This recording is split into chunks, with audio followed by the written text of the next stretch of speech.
Alex McLeish has quit as Scotland's head coach following a poor start to the Euro 2020 qualifying campaign. Yes, that followed on from the 3-0 defeat to Kazakhstan. Yeah, that happened. And they laboured to a 2-0 win over San Marino. I mean, that is the worst team in the world. Ever. Yeah. There are a lot of questions have to be asked about the SFA appointing him in the first place. And let's have a look at the article that the BBC have put up, because this is just breaking news. It doesn't bode well. Alex McLeish has left his position as Scotland head coach by mutual consent. He's basically quit. The 60-year-old took a second spell in charge in February last year, but he'd been under pressure because of poor results and performances. A 3-0 loss to Kazakhstan is pretty bad. He was in charge for only 12 matches, and he only won 5 of them. So he couldn't even win 50% of the matches he took control of. So let's have a look at his time in charge. So his first game was against Costa Rica. They lost 1-0. Then his second game was against Hungary. He won 1-0. Then they played Peru and lost 2-0. They lost to Mexico 1-0. They lost to Belgium 4-0. However, they beat Albania 2-0, but they lost to Israel 2-1. Then they lost to Portugal 3-1. They beat Albania 4-0. They beat Israel 3-2. And then they lost to Kazakhstan 3-0, which was the embarrassing defeat at the start of the qualification for Euro 2020. And then they laboured past San Marino 2-0 in their last game under his watch.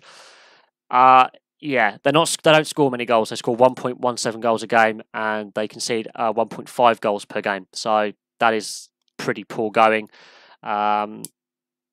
They concede more goals than they did under Gordon Strachan. But, Craig Levein, George Burley and Bertie Vogts also had pretty poor records as well. He's used 46 players in his 12 games in charge. That's a lot of players. That's double the 26 he utilised during his first stint in 2007. And the rate he was going to top the 58 selected by Gordon Strachan in 4 years in charge in 2. He averages 3.38 changes per game, so he averages nearly like 3 to 4 personnel selection changes per match. So he's got no consistent selection at all. That's pretty bad. But then this is the damning assessment is that the SFA's president Rob Petrie and FA president Alan McRae and Rob Petrie, the vice president, who unveiled him as manager, their positions are also under scrutiny. The SFA is under a lot of scrutiny because of this.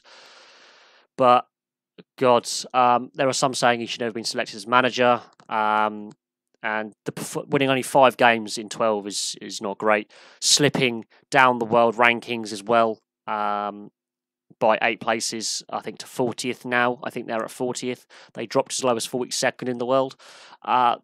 There's a reason why Scotland hasn't qualified for a major tournament in 21 years, since 98. Whoever comes in has got a tough job ahead of them. That embarrassing defeat to Kazakhstan, I think, was the beginning. Well, he should have gone after that, to be honest. The Labour win over San Marino was embarrassing. He should have immediately quit as soon as that was done. The fact he's lingered on nearly a month after these qualifiers in the role, it's not great. And the SFA has to take a lot of responsibility. Alex McLeish, his managerial form has declined over recent seasons. He's not as successful as what he was before. And he's not a young man. He's 60. The pressure would be building on him. There's been speculation about his health, which is possibly a little bit below the belt, but it is what it is. But there we go. Alex McLeish has quit as Scotland manager. They now have to search for yet another replacement. Do they look abroad again? They did that with Bertie Vogts. That didn't go so well. But performances aren't improving on the Scottish managers. They might have to start looking for a fresh face in the Scotland job. Because every man who's come in since 1998 has fallen flat and has failed really badly. So there we go. Alex McLeish is out. What do you make of it? The SFA has to take some portion of blame upon this. And where does Scotland go from here? Thank you very much for watching. If you are a Scotland fan, place your thoughts below on the whole situation. I'd like to hear from you. Please like and subscribe. Place those comments below, and I'll have some more videos for you very, very, very soon.